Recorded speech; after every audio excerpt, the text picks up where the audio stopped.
que quede ahí.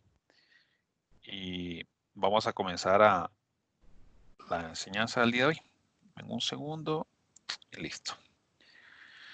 Me cuentan cuando la vean, por favor. Sí, ahí está. Ok. Está. Listo, ahí está, la vemos bien. Listo. Sí. Buenísimo. Bueno, para tratar de recapitular donde nos quedamos la semana pasada, solo para hacer constar algunas cosas, estamos estudiando el árbol del enojo. Ese es nuestro tema que venimos estudiando las últimas semanas. Y déjenme quitar, por favor, el subtítulos. Y si se recuerdan, dijimos en la semana pasada que lo que pasó allá en el jardín del Edén, y que hablábamos de que en el centro del huerto Dios mismo había plantado un árbol, o varios árboles de hecho, y entre los muchos árboles que había plantado dos árboles especiales. ¿Se recuerdan cuáles eran? El árbol de la vida y del bien y del mal. Exactamente, y el conocimiento del bien y el mal. Y habíamos dejado claro y estudiado de que el árbol de la vida era la representación de Jesucristo, es decir, de la percepción, digamos, de esa porción de Dios que es Jesús, el unigénito Hijo de Dios. Y decíamos que el árbol del conocimiento del bien y el mal era Dios mismo, pero que también era el lado divino de Cristo, es decir, la divinidad de Cristo, que también se traduce como la palabra de Dios. Y habíamos dicho que en Génesis 3:22, según las notas que tengo acá, que estuvimos hablando cuando Dios les había mandado que comieran de una manera liberalmente, ¿se recuerdan? Y que estuvimos haciendo alguna discusión acerca de la palabra comió, que significaba banquetear, es decir, comer en abundancia y demás. Para que la intención en ese sentido era que definitivamente el hombre en este caso Adán, que representaba al hombre y a la mujer, pues comieran abundantemente primeramente del árbol de la vida, y que eso iba a llegar a que tuvieran la estatura suficiente para que posteriormente ellos pudieran estar listos de comer el árbol del conocimiento del bien y el mal.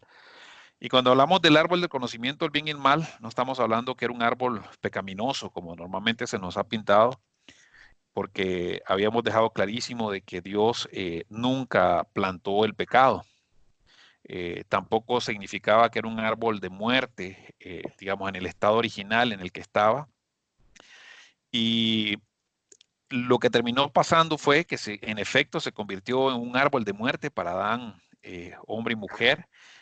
¿Por qué? Porque lo comieron de una manera prematura, lo comieron de una manera que no era de acuerdo al orden que Dios había establecido. eh, y el árbol del conocimiento del bien y el mal, al final de cuentas, lo que era o es equivalente al árbol del bien y digamos, y del mal en ese sentido, es decir, del placer y del dolor. El orden correcto, como lo hemos hablado, era pues, que comieran del árbol de la vida y poder tener aprender, cuando una vez que llegaran a tener suficiente estatura espiritual, poder comer del árbol del conocimiento del bien y el mal para que pudiesen manejar el placer y el dolor sin perder el tema del equilibrio. Y poníamos como ejemplo, si no estoy mal, cuando Pablo decía, yo sé estar en las buenas y sé estar en las malas, sé tener mucho como sé tener poco, porque ahí es donde dice todo lo puedo en Cristo que me fortalece, ¿verdad? Entonces, porque la palabra bien, pues lo que significa es placer, y la palabra mal significa dolor, y eso fue lo que estuvimos nosotros revisando hasta la semana pasada. Eso, al final de cuentas, pues nos lleva al tema que vamos a estar tocando el día de hoy, que es un famoso síndrome que se llama el síndrome del diosecito, así lo llama la doctora Hicks. Al final del cuenta, pues lo que hicimos la semana pasada fue dejar probado qué fue lo que pasó. El tema de la semana pasada fue la dependencia y la independencia. Y vimos que al hombre y la mujer escoger la independencia de Dios, lo que hicieron fue que se declararon enemigos de Dios.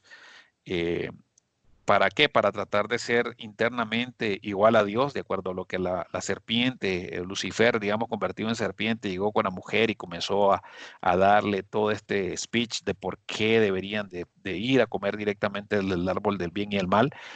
Eh, y no era otra cosa que trasladar el deseo que había tenido Lucifer. ¿Se recuerdan? Si quieren venir conmigo, por favor, vayan a Isaías 14, del 13 al 14, por favor. En Isaías del 13 al 14, ahí está justamente cuál era el plan y el deseo que tuvo Isaías 14, del versículo 13 al versículo 14.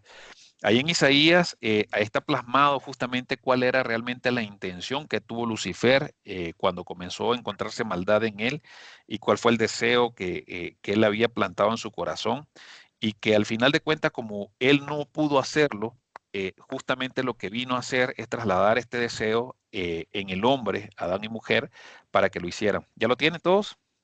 Ya. Si alguien lo puede leer, por favor. Tú que decías en tu corazón, subiré al cielo, en lo alto, junto a las estrellas de Dios. Levantaré mi trono y en el monte del testimonio me sentaré a los lados del norte. Sobre las alturas de las nubes subiré y seré semejante al Altísimo. Amén. Ahí vemos que habían tres cosas que él tenía. Deseo era subir al cielo, ¿sí? Junto a las estrellas de Dios. Quería levantar su trono y ponerlo justamente donde estaba el nombre del Señor y sentarse, dice, en los lados del norte. Y la tercera cosa que quería hacer era subir a las alturas. ¿Para qué? Para ser semejante al Altísimo. Fue estas tres cosas, al final de cuentas, en lo que él tenía el orgullo de revelación, el orgullo de satisfacción y el orgullo de revelación, el orgullo de redención, para lograr tener el orgullo de satisfacción, que era la forma corrupta que él tenía. Y esto exactamente fue lo que sembró en el corazón de la mujer en ese caso, y fue lo que hizo que se generó este principio, como les decía, que la doctora Hicks en su libro lo llama como el síndrome del diosecito, es decir, quitó dentro del trono del corazón a Dios y sentó justamente qué sé yo, a Cristiancito, sentó a Hervincito, sentó a Gamalielito, a Glendita y a cada uno de los que estamos aquí presentados. Y a partir de entonces tenemos este síndrome que venimos arrastrando desde ese entonces. Y es muy importantísimo, creo que es fundamental el hecho de que dejemos claros que Dios nunca enseña, digamos, cosas como estas a los bebés espirituales. Cualquiera de nosotros que ha llegado a los pies del Señor de primas a primeras y comienza a escuchar cosas como estas, lo primero que va a decir es que nosotros, los que estamos estudiando estas cosas, estamos chiflados o estamos en una secta, como diría un muy buen amigo mío y hermano allá en Nicaragua, por ejemplo, cuando yo comenzaba a mostrarle cosas como esta. ¿Por qué? Porque obviamente, y no es que nosotros seamos especiales, realmente no se trata de eso, pero al final de cuentas, nosotros como cristianos pasamos un proceso en el que Dios va y justamente el proceso que quería hacer con Adán y Eva en el huerto era que comieran de Jesús primeramente, que pudieran aprender y a conocer al Señor Jesucristo para posteriormente que eso mismo lo llevara a que Dios mismo le fuera revelando otros principios espirituales que se los da a las personas que tienen cierto, digamos, grado de madurez o que van comenzando a alcanzar ese grado de madurez. Yo personalmente creo que nosotros, todos los que estamos en este grupo, y los que han pasado por acá, pues Dios tiene ese plan y ese privilegio porque nada es casualidad en nuestras vidas y Dios está permitiendo el privilegio de que podamos, como dice el pastor, cavar en el pozo de su palabra para ir ahondando un poco en el conocimiento de Dios mismo y sea bien este grupo de estudio, como lo estamos haciendo, sea bien en nuestras propias iglesias o a los grupos que nosotros asistimos o asistíamos, pues porque ahora está medio complicado la cosa de ir y asistir en nuestros tiempos de estudios de la Biblia, los estudios bíblicos que ustedes están yendo, algunas de las mujeres de Apocalipsis, Dios les va comenzando a dar un poco más de su palabra, Dios va poniendo en nuestros corazones el deseo de aprender un poco más, de entender un poco más y como dice acá, saber el principio sobre la realidad, es decir, qué cosa está más allá del texto como tal. Y como como estas verdades que son bastante profundas, son dadas, como dice Isaías, y ahora lo vamos a leer, a los destetados de la leche. Y aquí tenemos a Gilberto, que creo que es experto en eso. Cuando él comienza a destetar, digamos, un ternero, es porque realmente ha llegado el tiempo en que ese ternero no siga comiendo más o mamando más de la leche, sino que lo que tiene que comenzar ya es a comenzar a comer, qué sé yo, concentrado, zacate, qué sé yo, pasto, y todas esas otras cosas que un ternero, digamos, pequeño no puede hacerlo, igual que sucede con los niños, cuando llega un cierto momento en que los niños, a un niño de, qué sé yo, de 2 meses, un mes o un recién nacido, no se le puede dar compota, como llaman acá, ni se le puede dar menos que se le puede dar un trozo de carne, es decir, lo único que puede tener es leche que depende de su mamá los primeros meses y eventualmente va comenzando a crecer y a desarrollarse cuando vamos comenzando a tener eh, ese poquito de alimento. Por eso dice que a los quitados de los pechos, como dice Isaías, pues son ellos los que han obtenido un poquito de madurez suficiente, si lo viésemos desde un punto de vista humano, para comenzar a caminar hasta que alcanzan a caminar por sí mismos sin perder el equilibrio. Y leamos por favor entonces lo que dice en la presentación en Isaías 28, 9 al 10. Y esta versión, la Jubileo, creo que es la que se acerca más a lo que el texto dice como tal. Y dice aquí, ¿a quién se le enseñará ciencia? ¿O a quién se hará entender doctrina? Dice, a los quitados de la leche. Lo dice de una manera en afirmación, no en una forma de interrogación como en las otras versiones. Dice, ¿a quién se le enseñará ciencia o a quién se le hará entender doctrina? A dos, a los que son quitados de la leche y a los que son destetados los pechos. Porque luego dice, porque mandamiento tras mandamiento, renglón sobre renglón, línea tras línea, un poquito allí, otro poquito allá. Básicamente lo que está diciendo es que primero hay que poner una base, que es justamente el poder llegar a los pies del Señor, y en ese caso, si lo traspolamos a lo que tenía que hacer Adán y Eva en el huerto, era comer de los árboles, del árbol de la vida, un poquito más, y ir edificando, ir poniendo un renglón, una línea tras línea, hasta poder estar listo y alcanzar una estatura que se necesitaba. Y Dios le había concedido en ese entonces a Adán, hombre y mujer, cierto poder por don, porque ellos definitivamente seguían siendo bebés espirituales, pero sin embargo nosotros podemos ir y ver la capacidad que Dios les había dotado a ellos y le había dado un montón de mandamientos, entre los cuales estaba sojuzgar los animales, sojuzgar la tierra, que más tenían capacidad para poder dominar, tenían capacidad incluso para nombrar los animales, tenían muchos privilegios que si Dios se los había dado por don, pero no necesariamente era lo que estaba acorde de acuerdo a la estatura espiritual que ellos tenían en ese momento, porque yo lo que quería es que de alguna manera lo que ellos comenzaran a hacer justamente eran que se alimentaran de Jesús y luego alcanzaran esta madurez en entendimiento, y ahí sí se sembrara en ellos la sabiduría de la revelación, de la satisfacción, de la redención, de la satisfacción y de la rebelión, ¿no? Perdón, de la revelación en ese caso de la palabra. En Primera Pedro, en el capítulo 2, en el versículo 2 dice, desead como niños recién nacidos la leche espiritual, no adulterada, para que por ella crezcáis para salvación. Hemos venido estudiando en algunas veces en el pasado que nosotros estamos todos llamados a crecer espiritualmente hablando. Y aquí dice, crezcan para salvación. No es que no seamos salvos, es que tenemos que crecer para alcanzar la estatura del varón perfecto. ¿Sí? En Hebreos 6, en el versículo 1 dice, por tanto, dejando ya los rudimentos de la doctrina de Cristo, vamos adelante a la perfección. Y por esa razón es que la doctrina, si lo vemos desde un concepto muy formal, no es para bebés espirituales, por lo que Dios le ordenó al hombre y a la mujer no comer de él cuando estaban en el huerto, sino que les dijo, vayan y coman lo primero, y una vez que alcancen esto, pues van a comenzar la verdadera satisfacción que se halla en Dios y en seguir el orden correcto. Y el orden correcto en el sentido de Dios es, primero, redención. Segundo es revelación y tercero es satisfacción. ¿Por qué redención? Porque necesitamos nosotros llegar a los pies del Señor Jesucristo. Él nos va a revelar su palabra y al momento de revelarnos la palabra vamos a alcanzar la satisfacción de ser plenos en Él. ¿Preguntas hasta aquí? ¿Cuál era el orden otra vez? Disculpa. Era la redención, ¿sí? Y lo vemos, digamos, hoy día en nuestra vida, es cómo llegamos nosotros a los pies a los pies del Señor Jesucristo a buscar perdón, a buscar redención de nuestros pecados.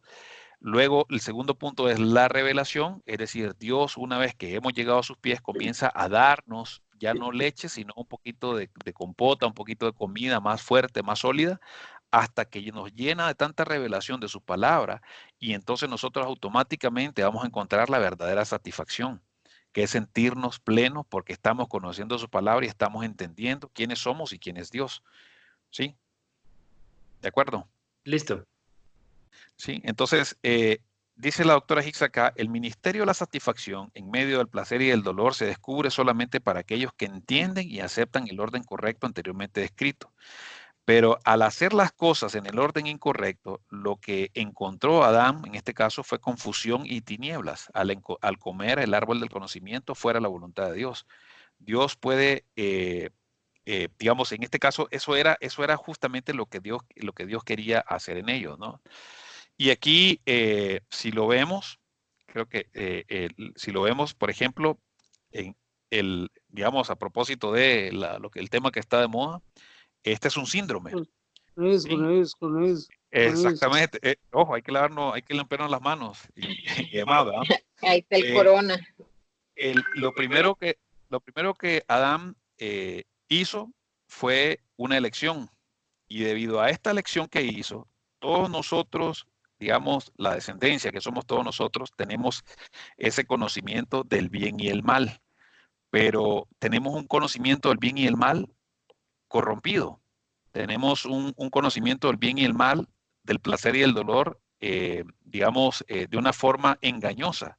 Lo tenemos de una manera, digamos, en la que lo asaltamos o lo robamos a través de lo que hizo Adán y hombre y mujer.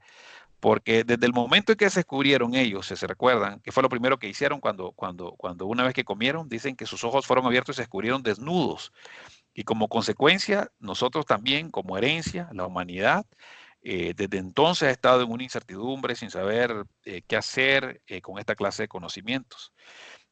Si vemos, por ejemplo, la palabra, el síndrome, que es lo que nosotros estamos viendo, dice que la palabra síndrome se refiere al conjunto de síntomas que definen o caracterizan una enfermedad o una condición que se manifiesta en un sujeto.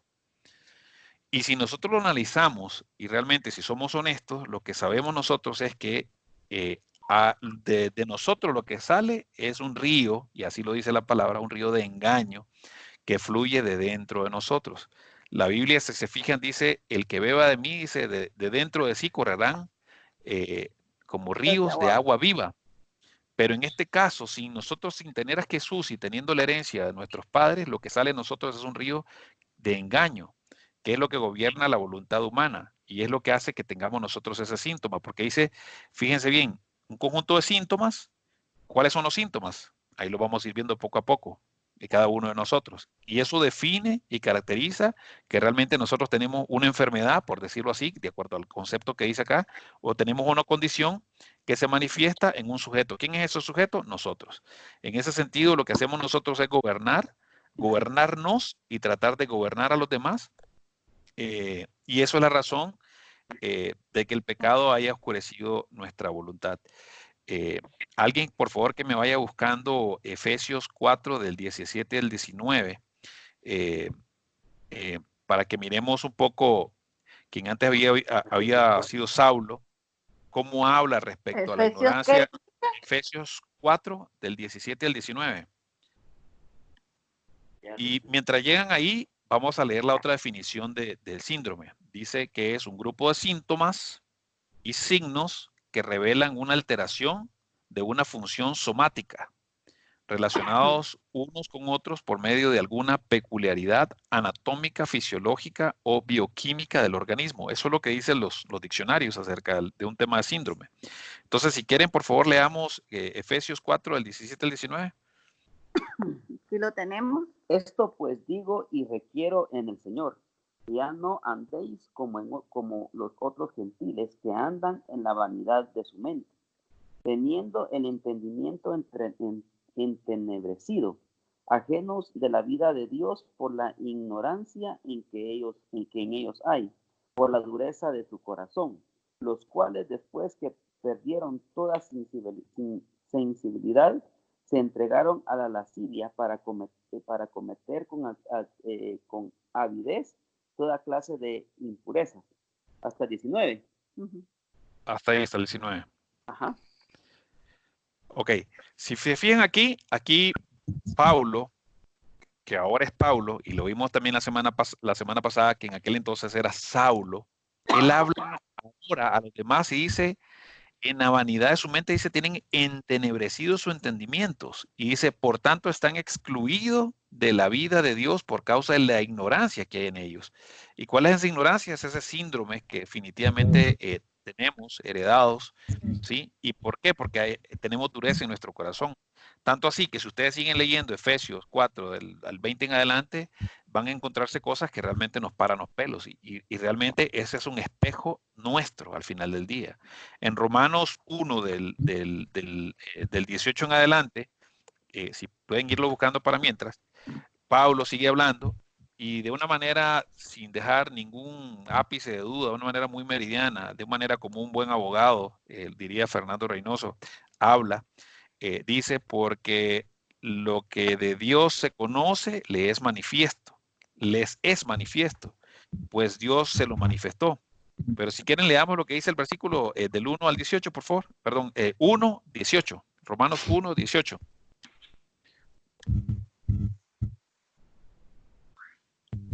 Yo lo tengo. Sí, por favor. Dice, porque la ira de Dios se revela desde el cielo contra toda impiedad e injusticia de los hombres que detienen con injusticia la verdad, porque lo que de Dios se conoce les es manifiesto, pues Dios se lo manifestó, porque las cosas invisibles de Él, su eterno poder y deidad, se hacen claramente visibles desde la creación del mundo, siendo entendidas por medio de las cosas hechas, de modo que no tienen excusa. Pues habiendo conocido a Dios, no le glorificaron como a Dios, ni le dieron gracias, sino que se envanecieron en sus razonamientos y su necio corazón fue entenebrecido. Profesando ser sabios, se hicieron necios y cambiaron la gloria del Dios incorruptible en semejanza de imagen de hombre corruptible, de aves, de cuadrúpedos y de reptiles. ¿Digo? Okay. Sí, yo creo que ahí si seguimos leyendo nos vamos a dar cuenta, como dice ahí, profesando ser sabios se hicieron necios. O sea, Dios se hace evidente a todos nosotros. Pero el tema es que dentro de nosotros hay este poder, digamos, o este conocimiento tal del bien y del mal que nosotros decidimos, según nuestro propio juicio, nuestro propio criterio, qué cosa es bueno y qué cosa es mala de conformidad a lo que nosotros creemos o entendemos. Entonces, por eso, justamente lo que nosotros nos lleva a decir de que en efecto, ese síndrome del que hablamos, del ser diosesitos, llegó, digamos, ese engaño, como dicen en este slide, dentro del hombre, lo ha convencido que él es Elohim. Ni siquiera estamos hablando que somos dioses, es decir, en ese sentido lo que habla es que somos Elohim. Y si leemos el texto hebreo, cuando se refiere a la palabra Elohim, y cuando específicamente en el Génesis viene la serpiente y le dice, llegarán a ser como Dios. Realmente lo que le dice en el texto, ahí esa palabra podemos ver, dice, llegaréis a ser como Elohim. ¿Sí? Y sabemos que esta palabra Elohim lo que representa es una palabra, la palabra correcta es uniplural, es decir, por un lado encierra a la deidad total, pero por el otro lado tiene una suma de deidades y se refiere específicamente al misterio de tener al Dios Padre, al Hijo, al Dios Hijo en este caso, que es el verbo y la palabra, y al Espíritu Santo. Porque se recuerdan que cuando dijo Dios, hagamos al hombre, justamente cuando esa parte que dice Gamo se refiere a la palabra Elohim, es decir, se involucraron todas las deidades en ese sentido, y que es un misterio para todos nosotros porque no son tres, sino que es uno solo, pero está representada en ese nombre que se está dando.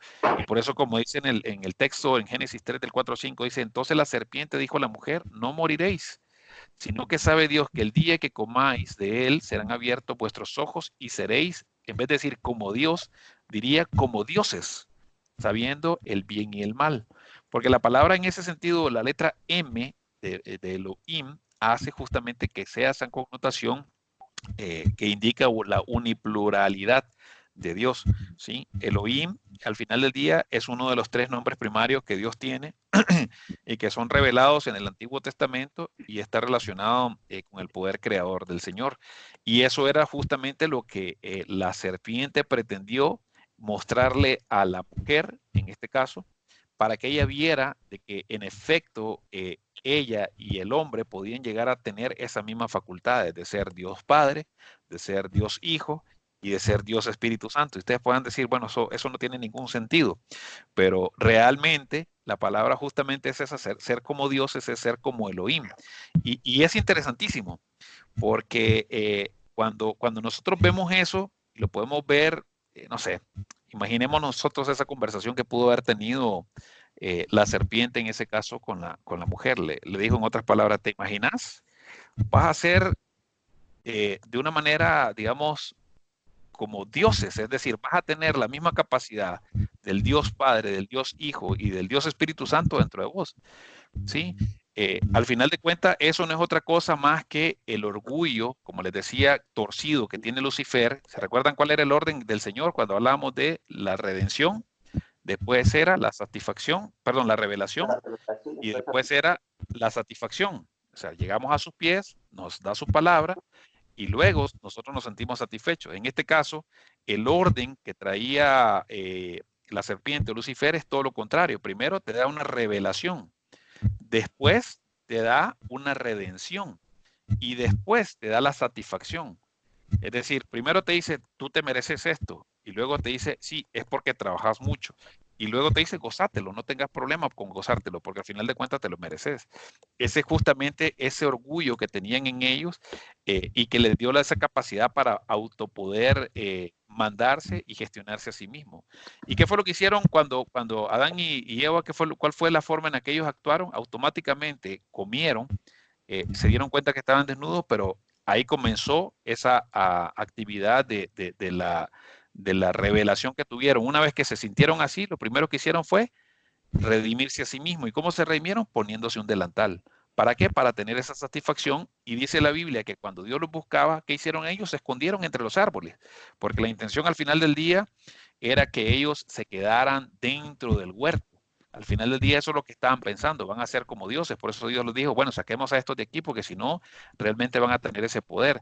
Y fíjense si no hace todo el sentido del mundo, que cuando nosotros leemos en Génesis 3.6, y si pueden véanlos en sus Biblias, por favor, Génesis 3.6, esta conversación maquiavélica que tuvo la serpiente con la mujer, le dijo justamente lo siguiente, dice, el versículo dice, y vio la mujer, y ahí es donde entra la primera parte, es decir, vio la mujer, uno, bueno para comer. Eso lo que le estaba haciendo es ¿cómo se llama? Se estaban ellos teniendo esta revelación, porque ella lo vio, ¿sí? Lo vio, dice que era bueno para comer. Luego dice que era agradable a los ojos. Entonces, si es bueno para comer es porque es agradable a los ojos. Y después dice que es árbol codiciable para alcanzar la sabiduría. Y a partir de entonces, todos nosotros tenemos esa misma situación y todos nosotros mismos nos damos cuerda, por así decirlo, para que tengamos esa misma confusión de independencia y que por tanto tengamos este síntoma del diosecito. Y aquí lo vamos a ver a todas luces para no enredarlos. Fíjense si es tanto así que en el mismo, la psicología, más bien la psiquiatría, creo yo, no sé, ahí me corrige en términos médicos, representa justamente este mismo estado en el hombre. ¿Sí? Es impresionante porque los psiquiatras reconocen este síndrome y el papel que este síndrome juega en las personas, en nosotros, y ellos lo llaman justamente como el síndrome del papel del padre, del adulto y del niño. Eso, si lo queremos ir a buscar, yo lo busqué porque no estaba tan convencido del tema, así bueno, ¿cómo esto puede ser posible así? Y eso se refiere a los famosos estados del yo. En los estados del yo, y son términos que saqué del internet, dice que técnicamente se le llama exteropsíquicos, neopsíquicos y arqueopsíquicos. Y sus manifestaciones son llamadas padre, adulto y niño. Eso es lo que nosotros realmente tenemos. O sea, definitivamente el resultado de lo que pasó con ellos allá arriba fue que fueron abiertos sus ojos y entonces se vieron que estaban desnudos. Y en ese momento comenzaron a asumir la responsabilidad de manejar por sí mismos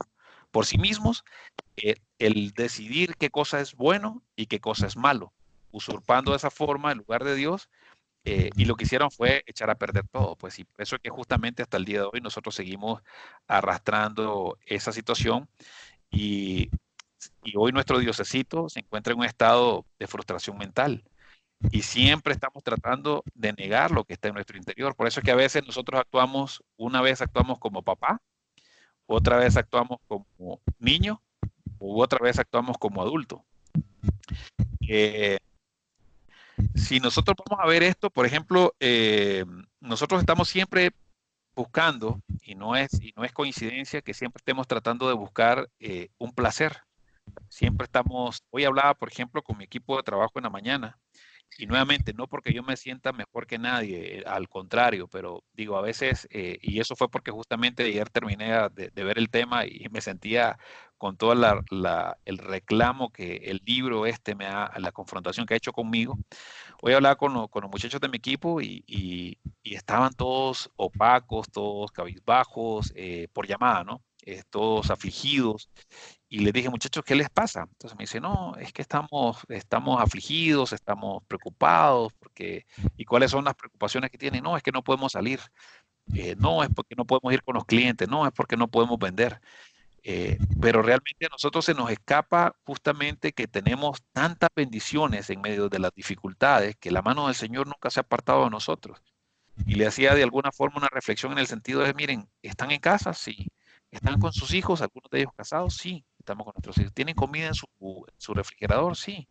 Eh, ¿Tienen necesidad de ir a buscar trabajo en este momento? No, tienen un trabajo. Entonces, hay demasiadas cosas por las que nosotros podemos darle gracias al Señor, pero al final de cuentas es muy difícil que muchos de nosotros podamos ver esto porque la mentalidad esta que tenemos en nosotros, lo que trata, como les decía, es de negar esto que está en nuestro propio interior. Y lo que estamos siempre buscando es el placer. Y eso es lo que al final de cuentas nos lleva justamente es a la muerte, a la muerte. Si se recuerdan, por ejemplo, y por favor podemos ir mientras tanto a Génesis 4, vamos a leer del 4 al 7. ¿Se recuerdan ustedes la historia de Caín? Hay una parte que me pareció increíble, cómo está relacionado con este tema que nosotros tenemos siempre, la presencia del pecado en nuestros corazones, y está siempre presente. Y no sé si podemos leerlo, por favor, el versículo de Génesis 4, del 4 al 7. Lo tengo listo. Por favor. Y Abel trajo también de los primogénitos de sus ovejas, de lo más gordo de ellas, y miró Jehová con agrado a Abel y a su ofrenda, pero no miró con agrado a Caín y a la ofrenda suya, y se ensañó con Caín en gran manera y decayó su semblante. Entonces Jehová dijo a Caín, ¿por qué te has ensañado y por qué ha decaído tu semblante? Si bien hicieres, ¿no serás enaltecido? Y si no hicieres bien, el pecado está a la puerta. Con todo esto, a ti será su deseo y tú te enseñorearás de él. Todos conocemos la historia. Creo que no vale la pena repetir demasiado acá, pero lo más importante en este sentido es lo que dice, digamos, todo es importante, pero particularmente el último versículo. Dice, si bien hicieres, no serás enaltecido. Es decir, si lo que nosotros hacemos de cara al Señor es agradarlo, como consecuencia, el Señor lo que hace es enaltecernos, ¿sí? De muchas formas, dándonos, no sé, la comida diaria, dándonos salud, dándonos su protección, dándonos muchas otras cosas, ¿sí? Y si no hicieres el bien, el pecado, dice, está a la puerta. Y a mí, en verdad, eso me pareció espectacular, porque el pecado está a la puerta. Y lo que está a la puerta es que siempre está tocando la puerta. Dice, y con todo esto, a ti será su deseo. Pero nos dice una cosa, tú te enseñorearás de él. Nosotros tenemos esa facultad y esa capacidad para poder enseñorearnos del pecado.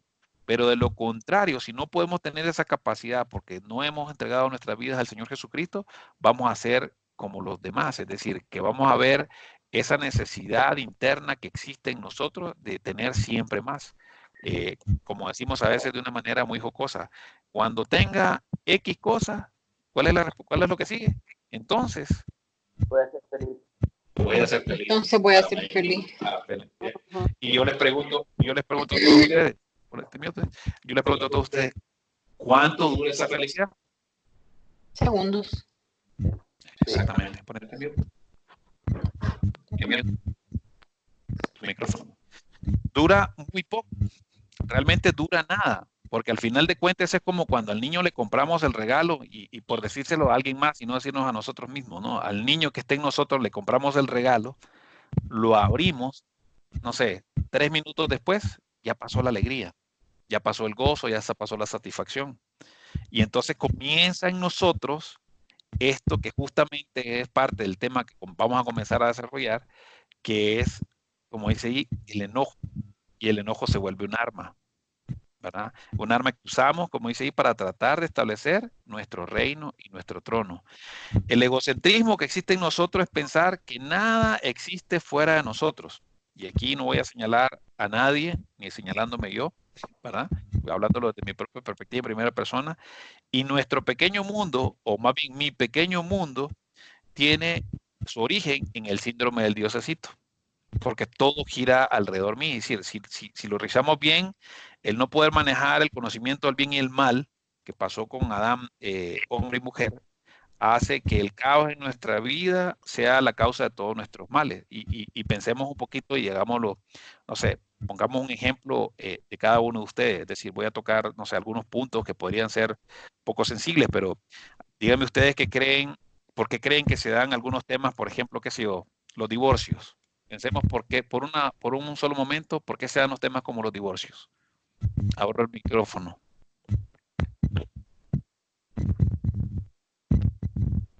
¿Por qué me queda viendo? Mari. Aquí me están viendo feo. ¿Por qué? Ajá.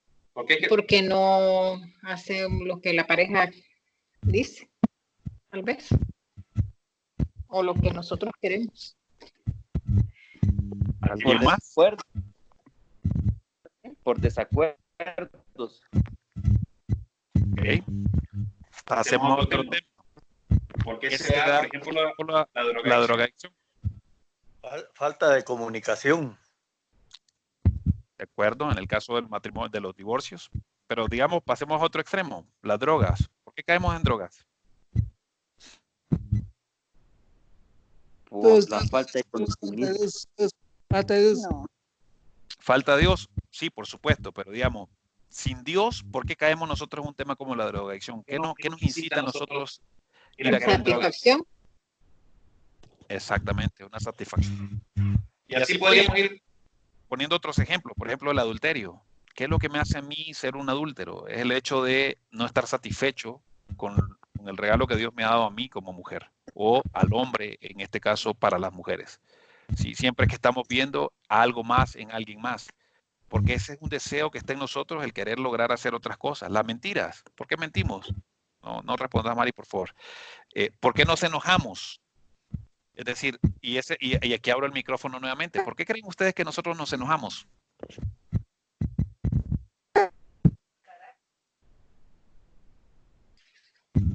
¿Será que solo el carácter? ¿Por qué más? Por lo que dice ahí. Porque nos creemos diosecitos. Exactamente. ¿Por qué? Porque queremos las cosas ya y a como yo quiero.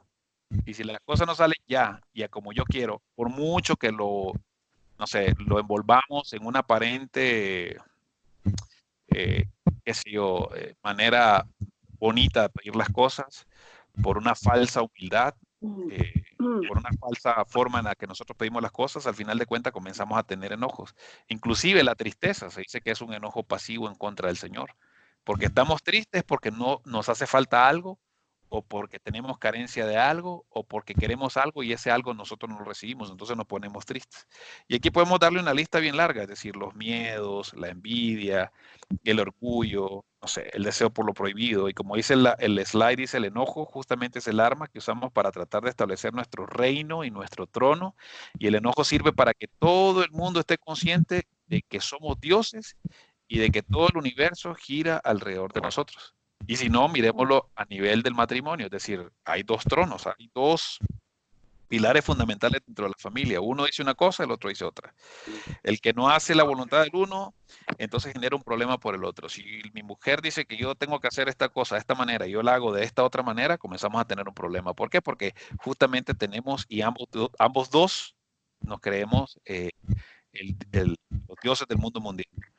Entonces, el síndrome del diosecito es la raíz justamente de todos nuestros problemas, ¿sí?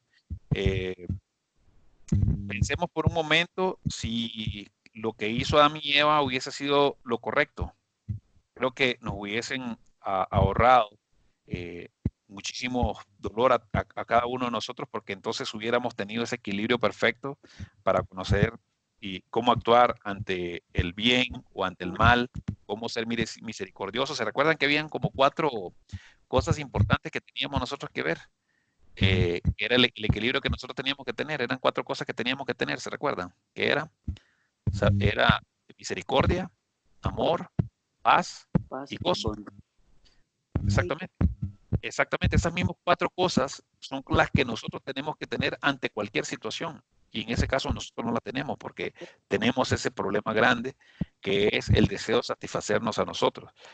Ese simple ejercicio que acabamos de hacer ahorita mismo y la respuesta que cada uno dio demuestra que en verdad cada uno de nosotros actuamos como pequeños diosesitos, ¿o no? Sí.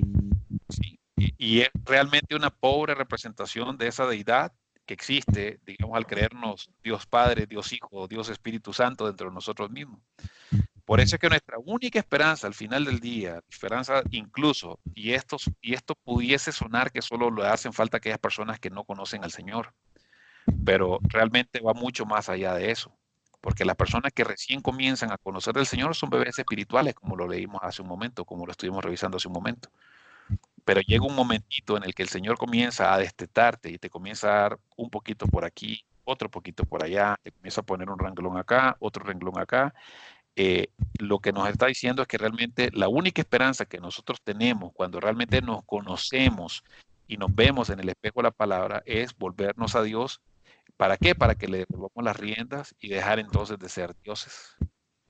Diría el rabino un rabino que estamos leyendo, estoy leyendo un libro que se llama Las Puertas de la Felicidad.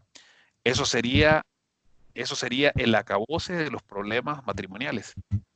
Eso sería, digamos, que se acabaran todos los problemas a nivel de los trabajos o a nivel de los vecinos, porque el vecino tiene mejor carro que el mío, o por tonteras como esas. El hecho de que nosotros nos volvamos a como lo que Dios quiere que seamos, es decir, que podamos ser dependientes de su palabra, si comer del Señor Jesucristo, y de esa manera alcanzar la estatura del varón perfecto, eso va a hacer que nosotros nos lleguemos a graduar en algún momento de nuestra vida para que podamos ser independientes. Pero la independencia es tremenda, porque lo vimos cuando la semana pasada, de la forma en cómo actuó Jesús, ¿se recuerdan? ¿Qué era lo que hacía Jesús cuando vino aquí? ¿Cómo actuó él? Con amor. Sí, pero ¿se recuerdan que él dijo, que eran las palabras que decía? Yo no vengo a hacer mi voluntad, Sino la de mi Padre. sino la de mi Padre. Yo no hablo por mí mismo, sino que hablo lo que mi Padre me dice, o lo que he escuchado a mi Padre. ¿Se recuerdan cuando vimos que estaba con todos estos problemas en el Getsemaní, o estaba en el desierto, estaba en todos estos lugares? Él nunca quiso hacer las cosas por sí mismo. ¿Se recuerdan cuando lo escupían y le estaban metiendo la lanza en sus costados? Le pusieron la corona de espinas y todo lo demás. Él le decían, si salvaste a un montón, ¿por qué no te bajas de la cruz y te vamos a creer y sálvate a ti mismo? Era lo que él decía. Él nunca hizo, a pesar de que Jesús era independiente, ¿verdad? Porque pudo haber hecho eso y porque era Dios, Jesús esa independencia la puso bajo los pies del Señor, los pies de Dios de una manera voluntaria. Y fíjense, al final del día, si tarde o temprano en nuestras vidas podemos ver nuestras propias experiencias personales,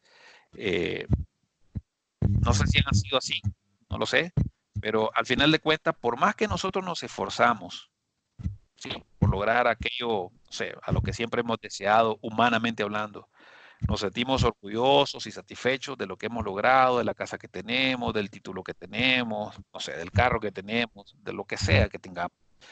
Al final de cuentas, no somos capaces de sostenernos en el tiempo en contra de la palabra del Señor. Y tarde o temprano nos sentimos insatisfechos, nos sentimos vacíos, nos sentimos no sé, desanimados, nos sentimos que vemos siempre el pasto del vecino que se mira más verde, ¿sí? Y siempre estamos inquietos. ¿Por qué? Porque realmente lo que necesitamos es regresar al redil de las ovejas, ¿sí? A que podamos encontrar esto. La humanidad, dice acá, en general nunca es completamente feliz. Aun cuando tiene el bien en la vida, sí, podríamos citar un montón de ejemplos aquí, lo que podemos hablar incluso nosotros mismos, nunca estamos contentos. Y esto explica por qué nunca estamos satisfechos, ¿sí? Cuando nos entregamos y vivimos del lado del mal. Y yo le decía, no sé si alguno de ustedes o era en otra conversación con alguien más, ya cuando uno es cristiano, ni siquiera pecar en paz puede.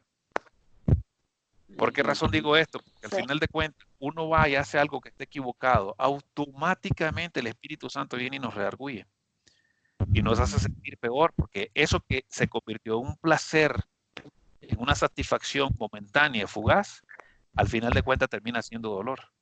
Y siempre va a haber ese vacío insatisfecho en nuestros corazones. Y esto no se quita hasta que voluntariamente vamos delante del Señor y le decimos que nos ayude, que llene esa parte en nosotros que estamos necesitando.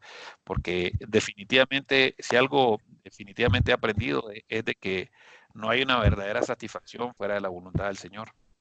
Y por eso es que nosotros tenemos que tomar decisiones, ¿sí? Y cada vez, como dice aquí, Romanos 12:1 dice así, hermanos, los ruego, dice que por la misericordia de Dios, que se presenten vuestros cuerpos en sacrificio vivo, santo, agradable a Dios, que es vuestro culto racional, ¿sí? Realmente, cuando el miedo entra al mundo del hombre a través del síndrome del diosecito, que es lo que nos hace actuar de esa forma, y al final del día, yo alguna vez, no sé si era el pastor Eric o el pastor Carlos que decía, o algún pastor en Nicaragua, no me recuerdo, que me decía, mira, cuando tengas una discusión con alguien, al final date cuenta que no es necesariamente la persona quien está hablando y diciendo tales o cuales cosas, sino que al final de cuentas es algo más allá internamente lo que produce que esa situación fluya. ¿Sí? ¿Por qué? Porque ahora lo entiendo, que justamente tiene ese síndrome del diosecito hasta que no sea destronado y realmente Jesucristo vuelva a sentarse en el trono de nuestros corazones. Por eso es que dice Pablo aquí, dice, ¿cómo vamos a presentar nuestros cuerpos? Y si se fijan, dicen presenten, no dice yo voy a presentarlos por ustedes, dice cada quien presente su cuerpo, porque nadie lo va a hacer por nosotros mismos. Y aparte de eso dice que tiene que ser voluntario, porque nadie te va a llevar a la fuerza, que realmente uno reconozca qué es lo que está haciendo mal o qué es lo que le hace falta a uno o cuánto de ese síndrome del diosecito uno tiene, ¿sí? Pero la realidad, muchachos, es que yo creo que hoy, y es importante que no importa cuánto tiempo tengamos de ser convertidos o de conocer al Señor o de asistir a la iglesia o de tener un nivel de relación con Dios, yo creo que siempre se hace urgente y se hace sumamente necesario para cada uno de nosotros que tengamos esta necesidad de volver a nacer de nuevo. Porque uno cree al final de cuentas que esto de nacer de nuevo solamente es para los nuevos cristianos o las personas que llegan inicialmente a conocer al Señor. Y cierto, es así. Es así.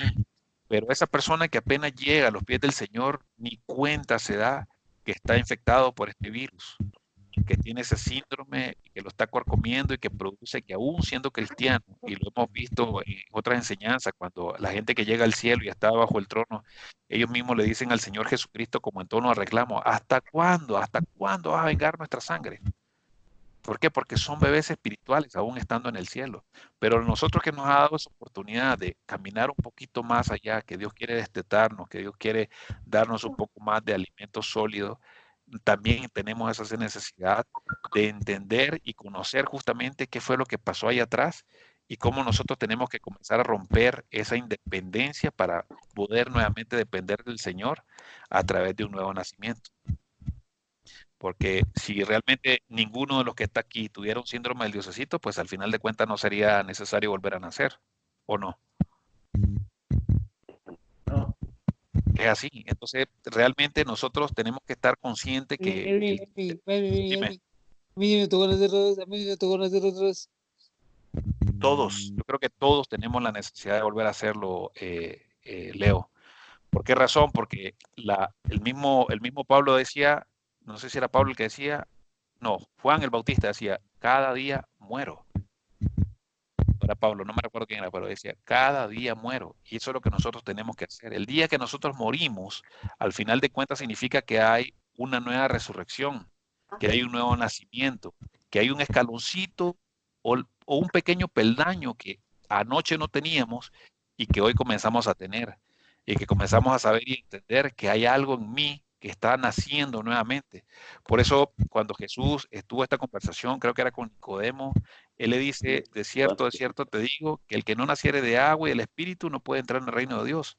El reino de Dios hemos aprendido que es la estatura máxima que nosotros podemos alcanzar, no habla del cielo como tal, habla de la nueva ciudad, habla de la nueva Jerusalén.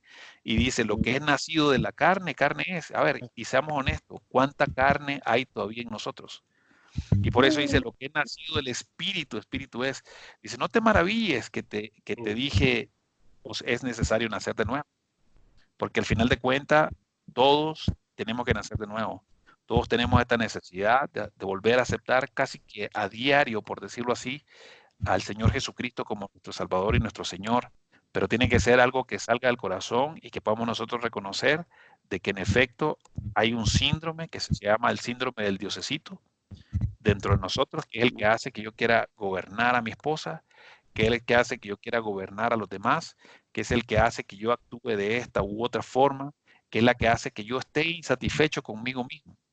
Y que al final de cuentas, en algunos casos, y aquí quiero hablarlo en voz alta, pues, y digamos, ¿qué es lo que puede llevar a una persona a querer quitarse la vida? A querer, digamos, tener ese asco de sí mismo para poder llegar a tomar una decisión como esa. ¿Qué es la que hace realmente que una persona pueda optar por ir y drogarse y salirse fuera de sí? Si es el deseo de no vivir la vida que hoy día está viviendo, que es el deseo que una persona tiene de poder ser adúltero y poder ir a meterse con una mujer distinta o un hombre diferente, cuando al final de cuentas lo que Dios ha puesto para nosotros es eso que nosotros necesitamos. Y así sucesivamente, que es lo que hace que hoy yo me comporte, la manera en cómo yo me comporto, cuando yo me doy cuenta y vengo a los pies del Señor, porque el Espíritu Santo me redarguye y me dice, mira, esto no está bien en vos. Es justamente eso que hace que nosotros sepamos de que tenemos esa independencia de Dios por haber ido a creernos como Dios, cuando realmente lo que somos criaturas. Así que el día de hoy yo realmente quisiera invitarlos a que volvamos a entregarle nuestra vida al Señor. No requiere de mucho, requiere básicamente de ser honestos con nosotros mismos. La doctora Hicks tiene un dicho que me encanta, no sé si me voy a recordármelo bien, dice, no vayas por la vida, lo estoy parafraseando porque no dice exactamente así, no vayas por la vida queriendo perdonar al pecado, porque si pasas por la vida queriendo perdonar al pecado, tarde o temprano esto lo que te va a llevar es a la muerte espiritual. Y realmente lo que nosotros hoy día tenemos que hacer es justamente ser honestos con nosotros mismos, ver en nuestro interior, saber qué cosas son aquellas que tenemos nosotros que entregarle al Señor, que hacen que seamos ese diosecito interno en cada uno de nosotros y poder rendírselas al Señor y decirle queremos ser dependientes de ti. Y eso pasa por aceptar en nuestros corazones al Señor Jesucristo. Así que no sé si tienen alguna pregunta o algún comentario. Ervin, acerca de esto del nacer de nuevo, yo creo que ese es un punto muy importante para o sea, para sacarnos ese diosecito que tenemos dentro, ¿verdad? Porque al momento de nacer de nuevo, y creo que es la importancia de esto es porque nos humillamos delante del Señor y aceptamos nuestra carnalidad o nuestra inmundicia a través de la humillación del nacer de nuevo. Totalmente de acuerdo. No sé, hay dos versículos más que me encantaría que reviéramos rápidamente antes de orar. Uno es el Salmo 50, del versículo 16 al 20, y el otro, para que lo vaya buscando, no sé, la pastora Yara, tal vez, 2 Corintios, capítulo 4, del 3 al 6. Y alguien que lea, por favor, el primero, Salmo 50, del 16 al 20. Salmo 50, espérame.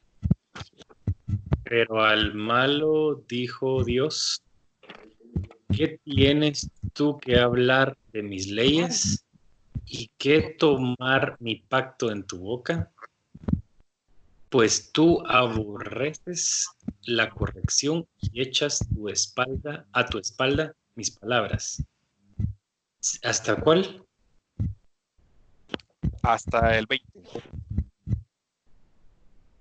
Si veías al ladrón, tú corrías con él, y con los adúlteros era tu parte.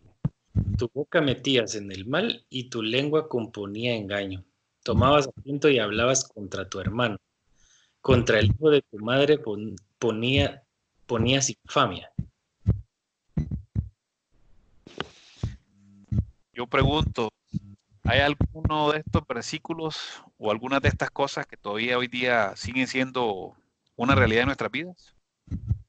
No tenemos que contestar, pero no sé, por ejemplo, yo puedo decirlo por mí mismo, no sé, el versículo dice, pues tú aborreces la corrección y echas tras tus espaldas mis palabras. Creo que eso encierra todo, porque al final de cuentas sabemos que lo que estamos haciendo está mal y aún así lo hacemos.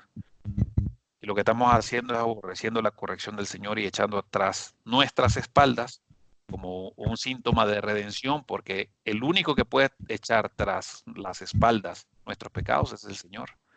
Y nosotros mismos queremos redimirnos. Y en Pablo, en 2 Corintios 4, del 3 al 6, si lo tienen, por favor. Dice, pero si nuestro evangelio está aún cierto entre los que se pierden, encubiertos, en los cuales el Dios de este siglo se vuelve para que no les resplandezca la luz del evangelio de la gloria de Cristo, el cual es la imagen de Dios. Que no nos predicamos a nosotros mismos, sino a Jesucristo como Señor, y a nosotros como vuestros siervos por amor de Jesús. ¿Hasta cuál era?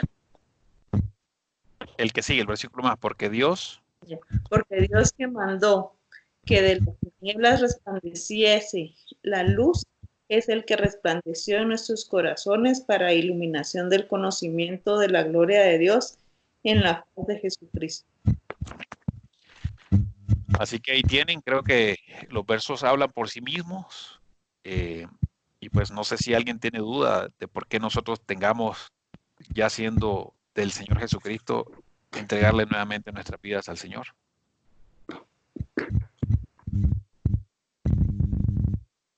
¿No? Bueno, no sé entonces si quieren que oremos para cerrar el tema, ¿les parece? Y hagamos también Amén. cada uno de nosotros un momentito para que podamos reflexionar ahí donde estemos nosotros y podamos vernos en el espejo de la palabra y que el Señor pueda poner en nuestros corazones qué parte del diosecito que tenemos en nuestro corazón quiere que el día de hoy le podamos rendir. Sé que no es fácil, sé que cuesta muchas veces desprendernos de nuestras propias formas de ser y de nuestros propios deseos carnales, pero la palabra es muy clara. La palabra es muy clara, como decía en el Salmo 50, decía, tú aborreces la corrección y echas a tus espaldas mis palabras.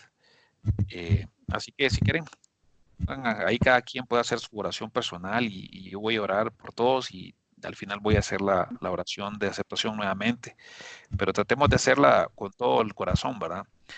Señor Jesús, te queremos dar gracias, Padre Santo, por tu amor, Señor, definitivamente por tu misericordia, Padre, porque sin merecerlo, Señor, y sin que seamos absolutamente nada y nos creamos absolutamente nada, porque no somos nada, Señor Jesucristo.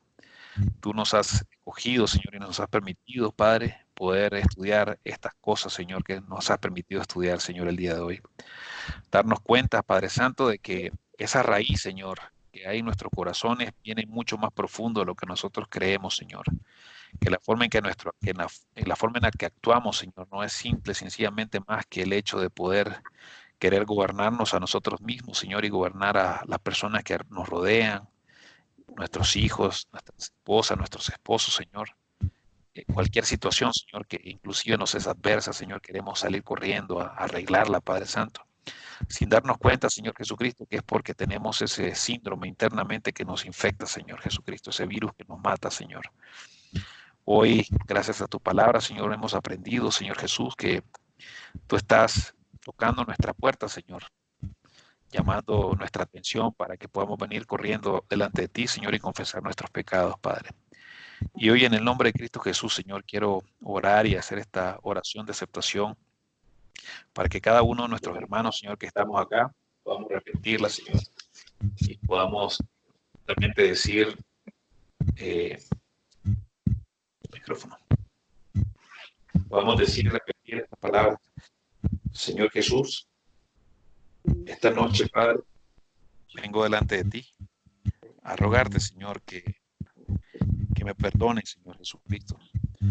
Reconozco, Señor Jesucristo, que tú eres el árbol de vida, Padre, y que yo necesito, Señor, comer de tus frutos, Padre, para poder sanar mi alma, para poder sanar mi cuerpo, para sanar mi espíritu, Señor Jesucristo. Reconozco, Señor, que soy un pecador, que me he creído Dios, Señor, y aún sigo creyéndome Dios en muchas cosas, Señor, de mi vida, Padre. Pero hoy quiero venir voluntariamente, Señor Jesucristo, consciente de lo que estoy haciendo, Señor, a entregarte mi vida a ti, Señor. A rendirte, Señor, mi trono, Padre Santo, y reconocerte que eres tú, Señor, el único y verdadero Señor y Salvador de mi vida, Padre.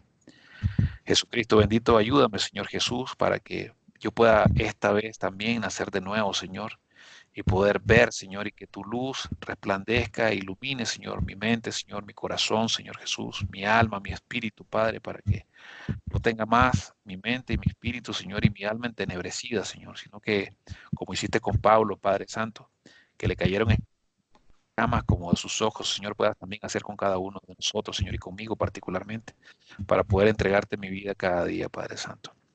Te agradezco, Señor, la paciencia, Señor, la misericordia, Señor, la bondad que has tenido conmigo, Señor Jesucristo, y con cada uno de los que estamos aquí hoy presentes, Padre, porque tú has sido paciente con nosotros, Señor. Te ruego que sigas teniendo misericordia, Padre, y que nos sigas ayudando, Señor Jesucristo. Todo te lo pedimos en el nombre poderoso de Jesús. Amén. Y amén. Amén. Amén. Así que esto era lo que tenía para compartir hoy. Me voy a cerrar la grabación. Y